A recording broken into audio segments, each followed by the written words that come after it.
Buenos días, buenas tardes o buenas noches, bueno, dependiendo de la hora en que ustedes estén visualizando este video.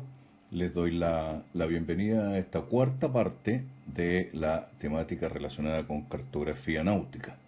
Ya este es el cuarto video de este tema, donde vamos a ver algunas temas, algunos puntos bastante cruciales dentro de lo que es el análisis de la cartografía náutica.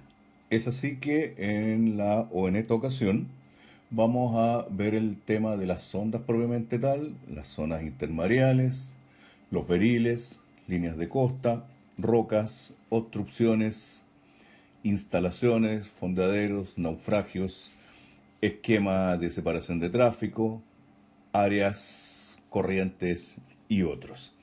La idea es que veamos cómo la cartografía náutica representa estos elementos y luego vamos a analizar algunos sectores de algunas cartas náuticas donde vamos a encontrar la mayor parte de estos elementos. Esa es la idea. Bueno, para comenzar, ahí tenemos nuestra cartografía náutica, nuestro objeto de estudio, que ya está siendo bastante familiar, donde nuestro objeto de interés es el sector de mar, el sector oceánico, el sector de navegación, ya sea oceánica, eh, lacustre, hidrográfica, etcétera, etcétera. Veamos, el primer tema son las sondas. Las sondas es la razón de ser de la cartografía náutica. Son elementos que me van a indicar profundidades a lo largo de la navegación que va a desarrollar el usuario de esta carta náutica. Las sondas son números, son elementos numéricos, como los que aparecen acá. Ahí hay dos ejemplos, entonces están escritos de esa manera en la carta náutica. Ya los conocemos, ya sabemos cómo se anotan. En este caso, sabemos que se expresan en metros y en decímetros. Este 7 pequeñito que está acá significa 7 decímetros, 9 metros con 70 centímetros. Se expresan o se escriben, digamos, en tipo cursivo. El valor de 12 metros en este caso va a corresponder siempre al centro geométrico del número. Es decir, ahí más o menos en la posición donde está el cursor es la posición donde son válidos estos 12 metros. ¿Ya? Entonces, esa es la posición. Las sondas fuera de posición, existen algunas circunstancias que por A, B o C motivo no es posible poner la sonda donde corresponda. Por ejemplo, en este sector, la sonda de 4.8, su centro geométrico está por ahí más o menos. Entonces, si al ponerla justamente en la posición que corresponda, una gran parte del número va a quedar sobre la línea de costa.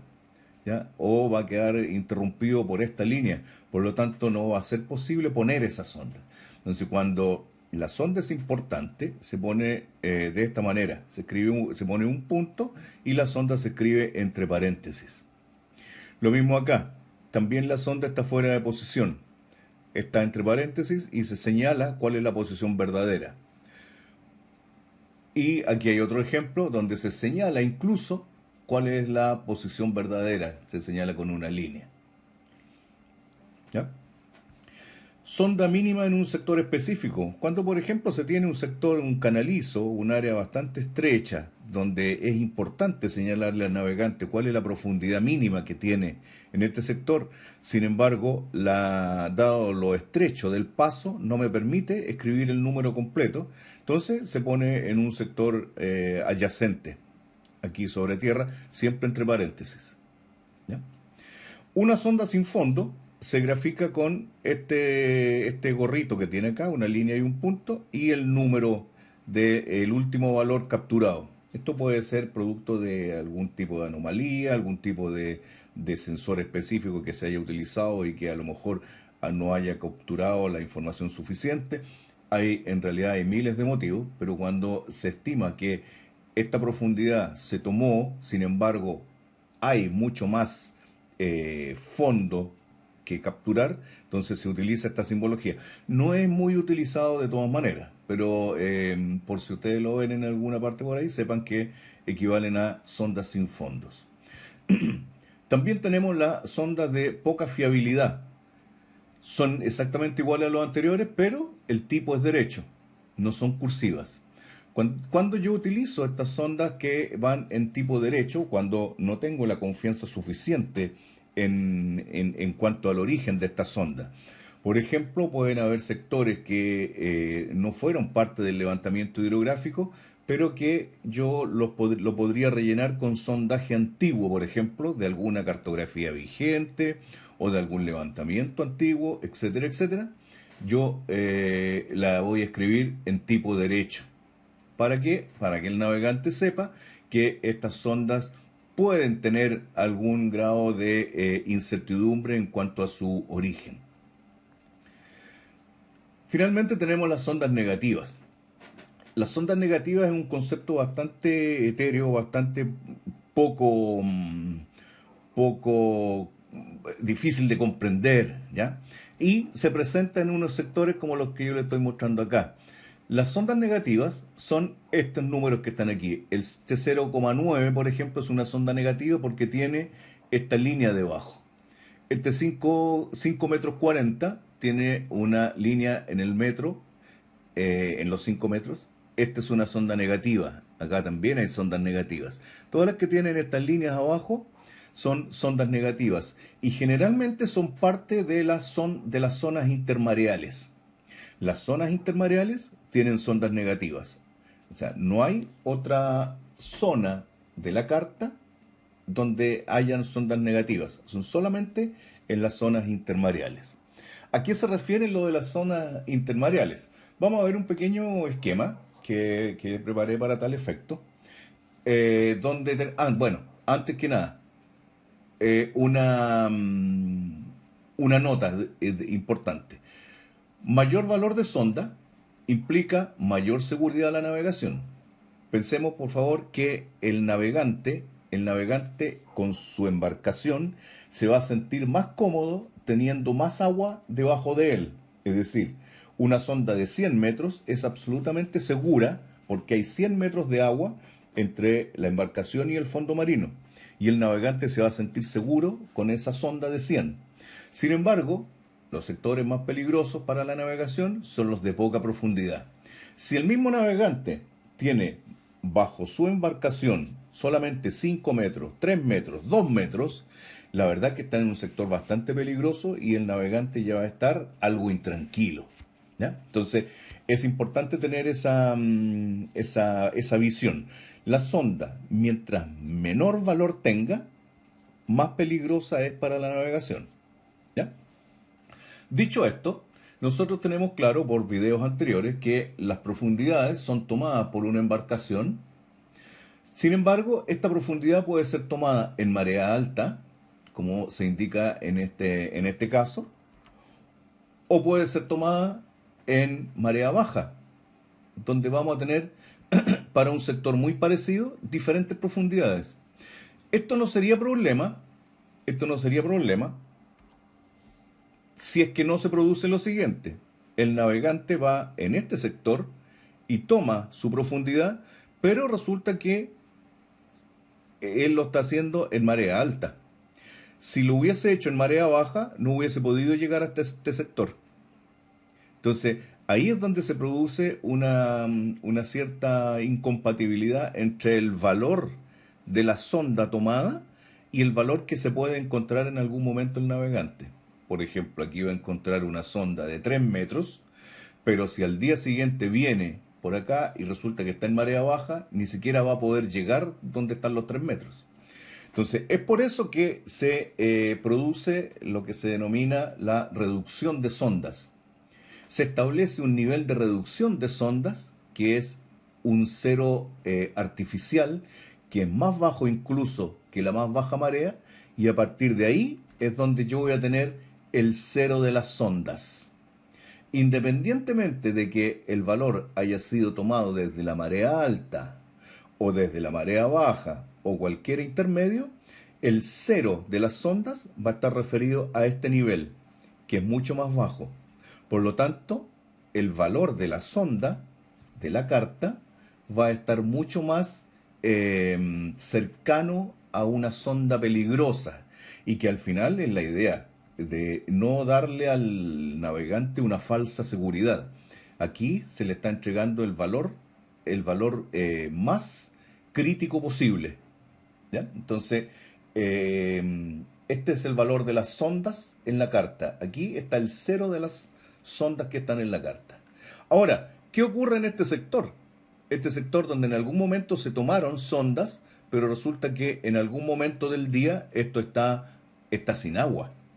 Cuando hay marea baja, esto está al descubierto y nosotros podemos ver el fondo marino, ver los animalitos, ver las algas, qué sé yo, algunos pozones de agua, etcétera. ¿Qué ocurre en este sector? En este sector es lo que se denomina zona intermareal, y es en este sector donde se localizan las sondas negativas.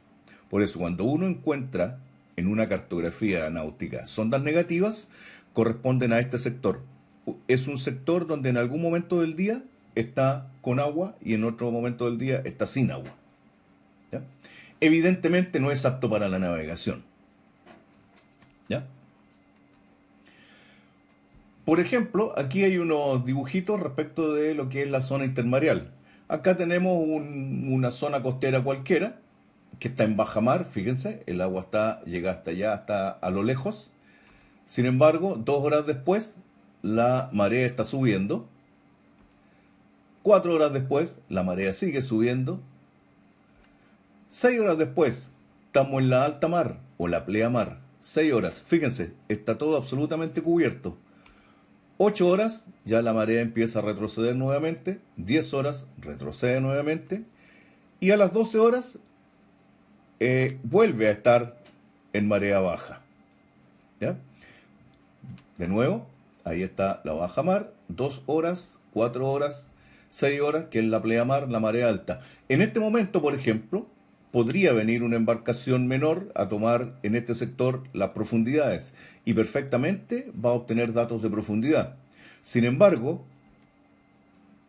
a las 2 horas después o a las 4 horas después, este mismo sector ya va a estar sin agua. Y aquí es donde yo voy a encontrar las sondas negativas. Solamente en estos sectores, en las zonas de intermareal. Zona intermareal, donde en algún momento del día está con agua y en otro momento del día está sin agua. ¿Ya? Eso es lo que se refiere el concepto de zona intermareal. Respecto de los veriles, que son las isolíneas que trabajan en función de los sondajes, encontramos veriles continuos y aproximados. Lo continuo evidentemente es una línea llena y el veril aproximado es una línea segmentada. ¿Cuándo se usa uno? ¿Cuándo se usa otro? El veril aproximado es cuando, imagínense que esto está en una carta y tenemos sondajes a un lado y al otro del veril. Cuando no tenemos datos suficientes de sondajes, donde yo pudiese efectivamente haber trazado el veril por este trayecto, o podría haberlo hecho recto hacia allá, o podría haber sido por el medio. Cuando tengo esa incertidumbre, se utiliza el veril aproximado. ¿Ya? Cuando tengo el sondaje suficiente como para asegurar de que el veril tiene el trazado que se muestra, se traza de manera continua. Esa es la diferencia entre uno y otro. Ahora, los intervalos de los veriles están trazados acá. A partir de la línea de costa, esto amarillo es la tierra, entre la costa y los 0 metros tenemos la zona intermareal, recuerdan lo que vimos en unas diapositivas anteriores. Luego tenemos el veril de 5, el de 10, el de 20 y el de 50. Aquella zona entre las profundidades de 0 metros y 5 metros se va a pintar de una tonalidad de celeste. Entre la profundidad de 5 y 10 metros, una tonalidad celeste más claro. Esto significa advertencia para el navegante. El navegante, cuando vea algún sector pintado de celeste oscuro o celeste claro, él va a saber que hay una advertencia. Entonces, siempre lo que está pintado van a ser los intervalos entre 0 y 5 y 5 y 10. En forma eventual, cuando la situación lo amerite, también el beril de 20 podría llevar una wincha celeste que lo acompañe. Podría llevarla como podría no llevarlo. ¿Cuándo se usa? Cuando en realidad constituye una zona de riesgo o de peligro. En una diapositiva posterior vamos a ver algún ejemplo de esto. La línea de costa, por su parte, funciona de la siguiente manera. Tenemos una línea de costa normal generada a partir de fotografías aéreas, sin ningún problema, perfectamente trazada y determinada, está de esa manera. Aproximada, una línea de costa aproximada es cuando no existe una claridad absoluta en cuanto a su definición, ¿ya? Puede ser también, igual que algún caso anterior, producto de algún levantamiento o de alguna fotografía antigua, etcétera, etcétera. Y también es importante señalar la línea de costa acantilada que tiene estas representaciones, la que está aquí a la izquierda y la que está a la derecha. Cualquiera de las dos es válida. Ahora, es importante para el navegante saber o visualizar efectivamente que va a llegar a un sector de costa acantilada, de manera de que él pueda ir viendo, ir verificando en, en vivo y en directo, digamos, que efectivamente está llegando a un sector donde la costa es acantilada y no va a poder, por ejemplo, acercarse mucho ni atracar su embarcación, etcétera, etcétera. Rocas, algunos tipos de rocas. Estos elementos son bastante peligrosos para lo que es la navegación y existen diferentes tipos de rocas. Por ejemplo, si yo tengo acá en la parte de abajo, yo tengo un corte y tengo, por ejemplo, este es el fondo marino que está constituido por estos relieves. Entonces, aquí está el nivel del mar. Fíjense, acá está la zona intermareal. Entonces, tenemos este sector que sobresale del mar. Acá tenemos un sector más pequeñito y aquí un sector más pequeñito. Entonces, esto puede constituir una roca o puede constituir un islote, dependiendo de la escala de representación.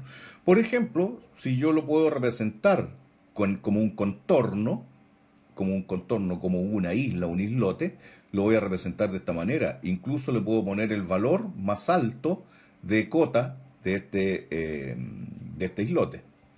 Si es más pequeñito, puedo hacer lo mismo. Fíjense, en este momento está representado ahí el valor de la cota, no de la sonda, ¿ya? Porque está en cursivo, en tipo recto. Entonces aquí está sobresaliendo del mar este pequeño islotito. Y aquí más pequeñito todavía y aparece casi como un símbolo.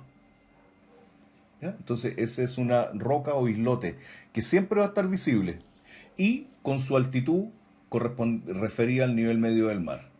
Esto siempre va a estar visible, esa es la característica que tiene, porque fíjense que la alta marea nunca lo cubre. Otra situación que tenemos acá es esta de aquí, donde tenemos el mismo ejemplo, pero la alta marea está allá arriba. La alta marea está acá, la baja marea está aquí. Es decir, estos son rocas que cubren y descubren, así se denominan, que cubren y descubren. En un momento del día están cubiertas de agua y en otro momento están descubiertas. Por lo tanto, constituyen una zona intermareal. Si ustedes se fijan, acá tenemos una zona intermareal que representa este elemento de acá. Es más, y aparece la sonda negativa, 3.7 metros, pero negativos. Es decir, desde este nivel hacia allá tenemos 3.7 metros. Sonda negativa.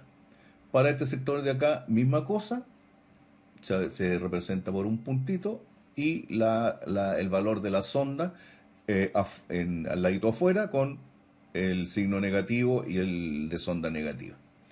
Aquí está la representación de roca. Esta representación, este asterisco, es una representación de la roca que cubre-descubre, que es la que está aquí. Si estamos fuera de este sector de 0 a 5, se representa de esta manera. ¿Ya? Entonces, esta es la representación a escalas mayores, a escalas mayores. Y aparece ahí con su profundidad. ¿Podría ir sin la profundidad? Podría ir sin la profundidad, podría ir solamente el símbolo.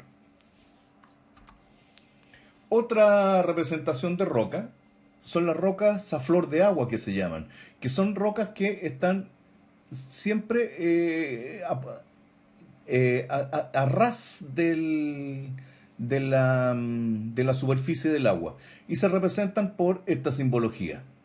¿Ya? Acá, cuando están fuera de una área de 0 a 5, de 5 a 10, van pintados ahí también con su color celeste porque son peligrosas para la navegación. Estas son las más peligrosas para la navegación, roca sumergida y peligrosa con profundidad desconocida. Tenemos esta situación donde estas rocas siempre van a estar bajo el agua. Aquí está la baja marea. Siempre van a estar bajo el agua. Por lo tanto, el navegante no las va a ver.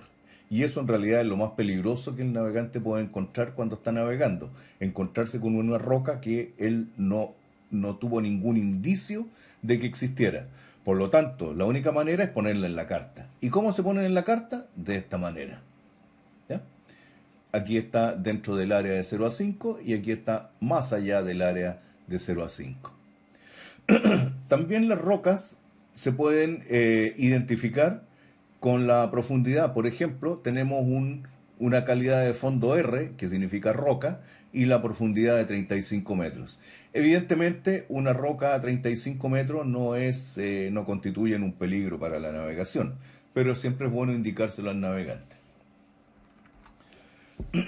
Algunas obstrucciones que se van a dibujar también en la carta son estas áreas en color azul, limitadas por una línea punteada.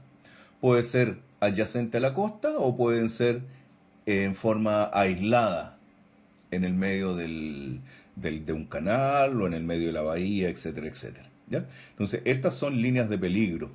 Son líneas de peligro y constituyen efectivamente una obstrucción, un peligro para el navegante. Los arrecifes también, generalmente, estos están adyacentes a la costa y es esta representación de la costa. ¿Ya? Esta representación de la costa constituye lo que se denominan arrecifes. También tenemos lo que se denominan rompientes. También son adyacentes a la costa y se representan también por línea punteada. O bien por la abreviatura VR, que son breakers, rompientes. Puede ser cualquiera de las dos representaciones para las rompientes. ¿Dependiendo de qué? En este caso, dependiendo esencialmente de la escala de representación. Otras obstrucciones, por ejemplo, las áreas de cultivo, los viveros o cualquier sector donde se haga algún tipo de cultivo de marisco, crianza de algún tipo de pez, etcétera, etcétera, va a estar limitada, va a estar marcado efectivamente en la cartografía. Y evidentemente son sectores donde no se puede navegar porque se van a pasar a llevar las instalaciones que ahí hay. Algunas obstrucciones, sea cual sea su naturaleza, se van a marcar de esta manera. Aquí tenemos tres representaciones. Por ejemplo, aquí hay una obstrucción a los 4,6 metros de profundidad. Se agrega esta lectura, que significa obstrucción. Puede ser en la parte de afuera del círculo o puede ser limitando una cierta área. También tenemos los arrecifes de coral, que se representan de esta manera. Aquí tenemos rocas sumergidas, fíjense, y la abreviatura de coral en este caso. Y los sectores de sargazales, que están representados por este elemento pictórico, que representa un alga, un sargazo, ¿ya? Que evidentemente también son peligrosos para el navegante. Algunas instalaciones de tipo artificial que nosotros podemos encontrar en nuestra carta son las siguientes. Podemos encontrar cables submarinos. Cables submarinos que cruzan de un sector a otro de un canal, de un sector a otro de la bahía, etcétera, etcétera. Un cable submarino en general se representa por esta línea. O también se puede representar por un área, la parte superior, la parte inferior, y esto va contra la línea de costa, por ejemplo. Cuando es cable eléctrico, se le agrega esa simbología pequeñita que está allá. Y lo mismo puede ser un área, ¿ya?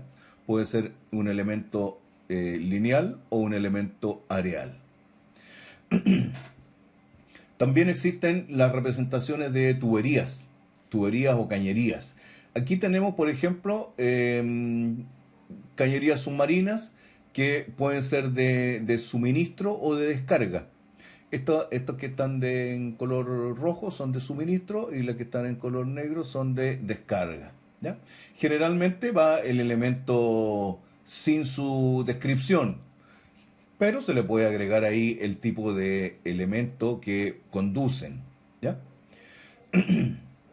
También puede ser en forma de áreas, lo mismo que la parte de allá arriba. Lo mismo, aquí se hace un área de tuberías, de suministro o de descarga. También tenemos la representación de turbinas eólicas. Acá tenemos dos tipos de turbinas eólicas. Una está recta y otra está en cursiva. Significa que una está sobre tierra y otra está sobre el agua. Y también tenemos una una representación de zona de turbinas eólicas. Existen sectores del mundo donde hay muy cercano a costa o incluso adyacente a la costa, sectores donde hay parques eólicos y que evidentemente no deben usarse estas zonas para la navegación. Entonces se representan de esta manera. Los fondeaderos son sectores en las bahías, adyacentes a la costa, donde las embarcaciones pueden fondear, pueden tirar su ancla y quedar ahí a la espera de que, no sé, de que puedan fondear en algún muelle, en algún molo de abrigo, etcétera, etcétera. Entonces tenemos estas dos representaciones de muelles, dependiendo si uno es para embarcaciones menores o embarcaciones de ciertos tonelajes, etcétera, etcétera. Pero se representan por un ancla. También existen fondeaderos designados en las bahías o puertos más grandes, ya se establecen estos tipos de representaciones de fondeaderos. Voy a tener el fondeadero A o algún tipo de designación especial o con alguna numeración. Entonces se le asigna a la embarcación que vaya a tal fondeadero a esperar su ingreso al puerto, por ejemplo. También los fondeaderos se establecen como áreas, se pueden establecer como áreas. Aquí, por ejemplo, se muestra una cierta área que tiene un fondeadero en el medio. Quiere decir que en esta área puede efectivamente la embarcación o embarcaciones fondear. ¿Ya? Puede ser una, pueden ser varias. Otro elemento que es importante y que constituye un peligro para la navegación en algunas circunstancias son los naufragios. Los naufragios son embarcaciones que han sido siniestradas y que se han hundido o que han quedado con alguna parte de su estructura visible. Por ejemplo, en la primera parte, en la parte de arriba, tenemos un naufragio en cartas a gran escala. Acá tenemos WK significa wreck, es decir, naufragio. Entonces, aquí está la silueta de la embarcación.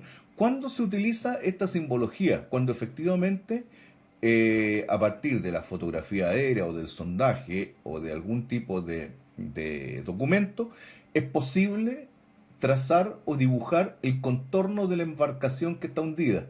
¿Ya? Si es posible hacerlo, se delinea de esta manera y se pone la simbología, perdón, la lectura respectiva.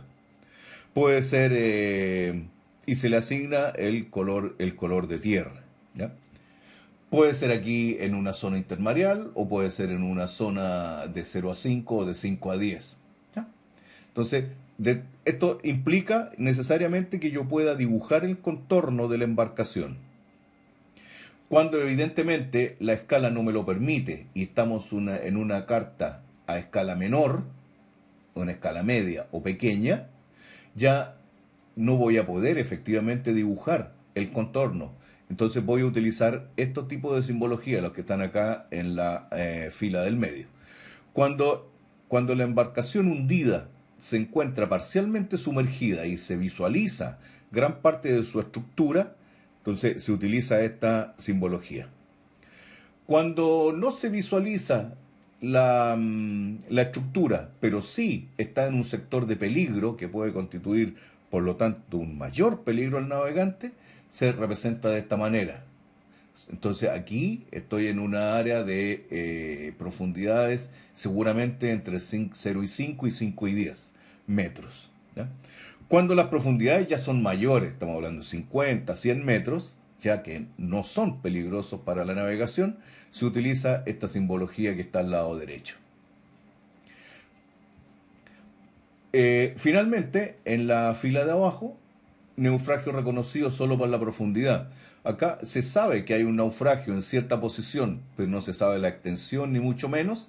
Se señala de esta manera, con una línea de peligro y la lectura de naufragio. Lo mismo acá, ya estamos a 25 metros de profundidad, sabemos que hay un naufragio, entonces se le pone el WK y la línea de peligro. De esa manera, entonces, uno puede individualizar un naufragio en la carta. El esquema de separación de tráfico es un elemento de bastante utilidad para lo que es, para todo lo que es la labor del navegante, especialmente a su ingreso y a su salida de los sectores de instalaciones portuarias. Por ejemplo, aquí estamos viendo una carta de un puerto, donde está dibujado efectivamente un esquema de separación de tráfico. Aquí, esto que se ve acá en color magenta es parte del esquema de separación de tráfico. Aquí hay unas flechas y aquí hay otra línea. Si lo vemos con mayor, aquí está destacado. Este es el esquema de separación de tráfico. ¿Ya? Está dibujado efectivamente en la carta en color magenta. ¿Y qué significa este esquema de separación de tráfico? Es tan simple como un regulador del tránsito hacia y desde el puerto. Es decir, todas las embarcaciones que vayan a salir del puerto lo deben hacer por esta calle del lado derecho, ¿ya? A donde lo indican las flechas. Y toda aquella embarcación que ingrese al puerto lo debe hacer por esta calle del lado izquierdo, ¿ya? Siempre conservando la derecha de la embarcación, digamos. Esta es la derecha de la embarcación y esta es la derecha de la embarcación que va entrando. No pueden utilizar otro sector que no sea este. Tampoco este sector del medio, que es un área de seguridad. Es como el bandejón central, por decirlo de alguna manera. Ni tampoco desplazarse hacia afuera de esta línea segmentada que limita el esquema de separación de tráfico. Entonces, el esquema de separación de tráfico, ¿qué es lo que hace? Regula la entrada y salida de las embarcaciones hacia y desde el puerto. Algunas áreas que se van a encontrar dentro de la carta. Por ejemplo, el puerto va a tener un límite y que va a estar señalado en la carta, que es el límite del puerto. Generalmente línea segmentada de color magenta. Y va a decir límite del puerto. Vamos a tener también, por ejemplo, una zona de ejercicio de submarinos que va a estar limitada también por una línea segmentada de color magenta y la lectura respectiva o el símbolo. Tenemos zona de pesquería, donde va a estar con línea segmentada de color negro y la lectura respectiva. También tenemos zonas prohibidas o restringidas. Por ejemplo, la primera, una zona prohibida de pesca, tal como se señala ahí, aparecen los símbolos pictóricos, y ya sea un área como la de arriba o un área cerrada, como la que está al medio. Una zona prohibida de fondeo, indicada por el símbolo correspondiente. La línea es la misma, lo que cambia es el símbolo. Zona prohibida de buceo, la misma cosa, aparece ahí el buzo y la restricción. Y una área restringida en general, la misma simbología, puede incluso llevar una franja de color magenta, para reforzar, digamos, el concepto de área restringida. Algunos símbolos de corrientes que nosotros vamos a observar en la carta y que dice relación con las características del mar, del agua, del sector donde se esté navegando. Por ejemplo, corrientes de reflujo, es decir, marea vaciante, donde se indica la velocidad. Aquí está la dirección de la corriente. La dirección de la corriente. Siempre se pone esto en dirección de la corriente y la velocidad. Esta velocidad va a estar expresada en nudos. Siempre en nudos. En este caso, 3 nudos. La corriente de flujo es la flecha sola. Fíjense que la corriente de, la de reflujo es la flecha sola. La corriente de flujo tiene estas plumitas acá en un sector de la flecha. Y también está la velocidad. Y la corriente en general, una corriente en área restringida donde no hay mayor influencia sobre la corriente, están las plumitas en los dos lados. ¿Ya? Reitero el concepto, esto tiene que seguir evidentemente la dirección de la corriente. Ese es el aporte, digamos, al navegante, que le muestra hacia dónde va la corriente y también la velocidad de esta. Tenemos también los símbolos de escarceos, que son fenómenos que se producen en ciertos sectores de la superficie del agua y que es producto de la configuración esencialmente del fondo marino. Y los remolinos, donde se producen los encuentros de diferentes corrientes, donde ahí se juntan canales, etcétera, ríos, esteros, qué sé yo. ¿Ya? Entonces, ahí tenemos algunos fenómenos asociados evidentemente con el agua y se producen en su superficie. Otros elementos que también se pueden encontrar dentro de lo que es la cartografía, este símbolo me indica el embarque de práctico. Este símbolo me va a indicar a mí cuál es el lugar en el cual la embarcación que viene ingresando a puerto tiene que detenerse para que suba a la embarcación el denominado práctico. El práctico es el navegante autorizado para tomar toda embarcación y llevarla a puerto y ejercer o realizar todas las maniobras de atraque en los sitios designados. ¿Ya? Entonces, en este punto es el punto de confluencia, digamos, entre la embarcación mercante que viene entrando al puerto y la lancha que lleva al práctico a hacerse cargo de la maniobra de entrada a puerto. También tenemos este símbolo que indica un sector de marina o puerto deportivo. Ahí está. Este símbolo, el siguiente, muestra una plataforma petrolera. En este caso, es una plataforma petrolera que tiene luz. ¿Ya? Este simbolito, por lo que habíamos visto en algún video anterior, indica luminosidad. Entonces, la plataforma petrolera evidentemente puede ser con o sin luz, pero generalmente tienen luz. Y también en algunas cartas aparece este recuadro que me indica la declinación o variación magnética, además de el cambio anual y el año respectivo. Esta información puede venir en este formato o puede venir también incluida en la rosa náutica, que también lo habíamos visto en algún video anterior. Entonces se puede poner en cualquiera de los dos formatos o incluso en los dos, o sea, puedo tener la rosa náutica con sus datos y puedo aparte de eso tener este recuadro indicando los mismos antecedentes. Aquí vamos a ver algunas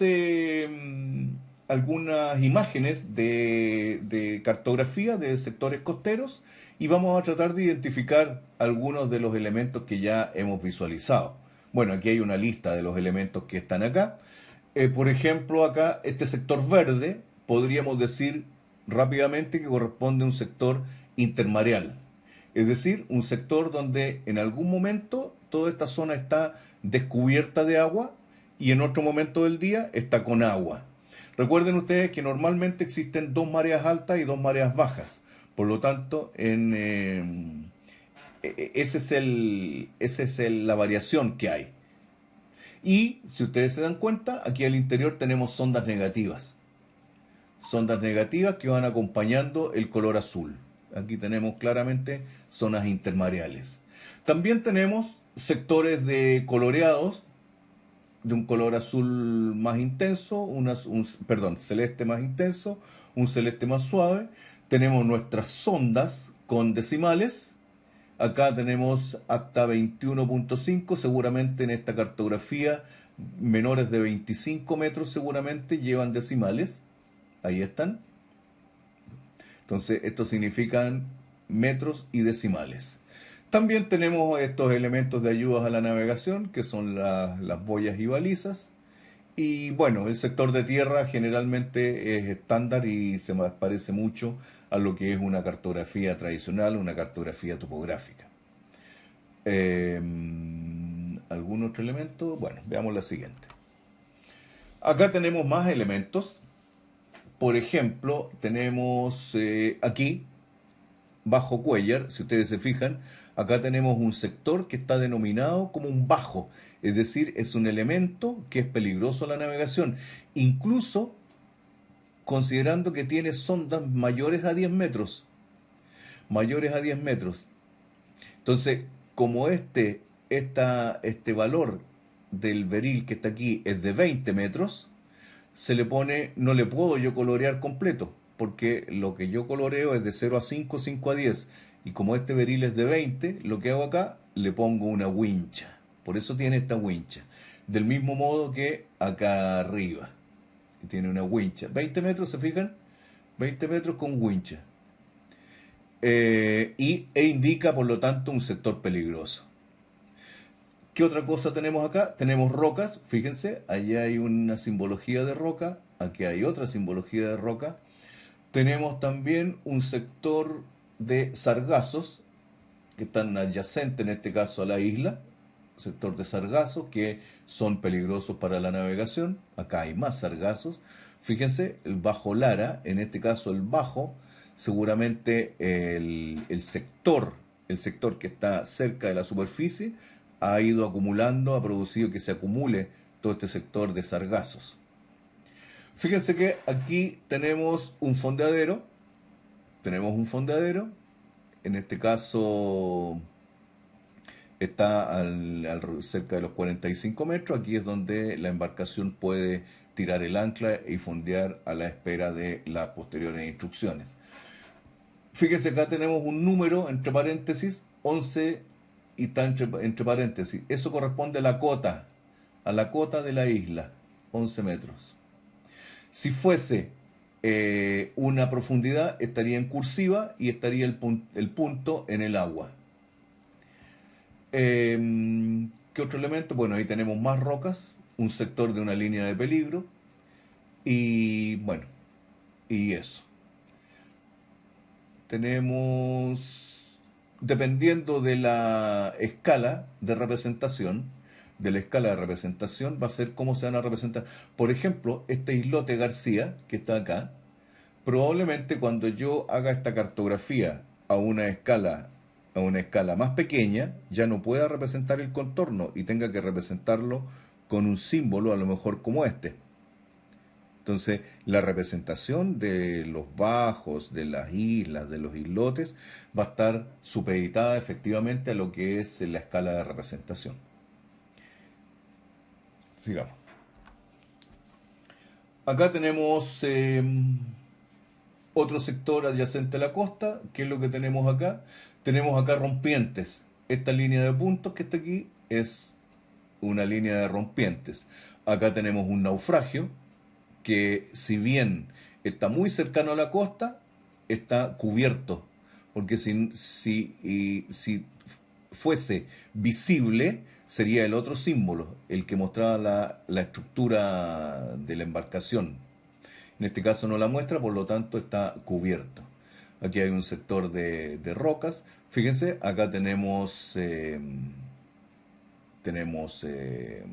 arrecifes, un sector de arrecifes y algunos pequeños islotes. Reitero el concepto de delante. Si esto lo representamos a una escala menor, seguramente aquí vamos a tener que poner un símbolo y no el contorno de los islotitos pequeños que están acá.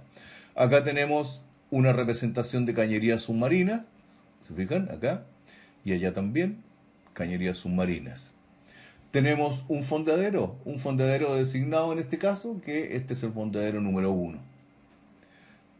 Bueno, la coloración de las áreas de profundidad, en fin. Y los detalles del sector costero, donde tenemos algunas ayudas a la navegación, que son las que ya habíamos visto en videos anteriores, respecto de las balizas, los sectores de oscuridad y la característica luminosa. Acá tenemos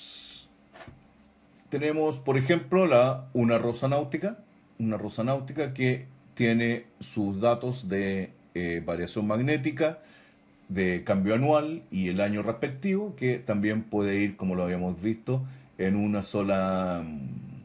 solo recuadro como dato. Aquí tenemos los mismos intervalos de sondas, las sondas con sus decimales respectivos. Tenemos curvas de nivel en el sector costero, curvas de nivel que me van a indicar cómo es la fisonomía de la costa. Tenemos un sector de costa acantilada, no se alcanza a apreciar mucho, pero esta es costa acantilada, está con la simbología respectiva, entonces el navegante puede visualizar que efectivamente lo que está viendo en la carta corresponda a lo que efectivamente él ve por su ventana. Acá tenemos un sector, un símbolo de fondeadero, acá, este que está ahí. Tenemos ayudas a la navegación con boyas y balizas. Aquí hay un fondeadero con la estructura visible, ahí está, muy cerquita de la costa, porque si está con su estructura visible, quiere decir que está en un sector muy bajo. Allá hay otro, ahí hay otro, ¿se fijan? Eh, ¿Y qué más tenemos? Acá tenemos esta línea es curiosa, esta línea que está aquí, esta corresponde a un área. Seguramente esta debe ser un área de pesca o un área relacionada con un área jurisdiccional, ¿ya? Probablemente, porque atraviesa, fíjense, el área de los beriles. Evidentemente, no es un beril. Acá tenemos una zona de espera de práctico, una estación de práctico. Aquí es donde confluye la nave mercante que viene llegando al puerto, por ejemplo, y la lancha que trae al práctico. Y aquí el práctico se sube y toma el control de la embarcación y, y hace ingreso a las instalaciones portuarias. ¿Ya? Bueno, y acá finalmente tenemos nuestro producto estrella que hemos estado analizando en estos 4 videos y, y que bueno, espero que el del día de hoy les haya servido, que hayan aclarado ahí algunos conceptos, algunas dudas y espero que poder hacer a lo mejor un quinto video como para complementar todos los anteriores.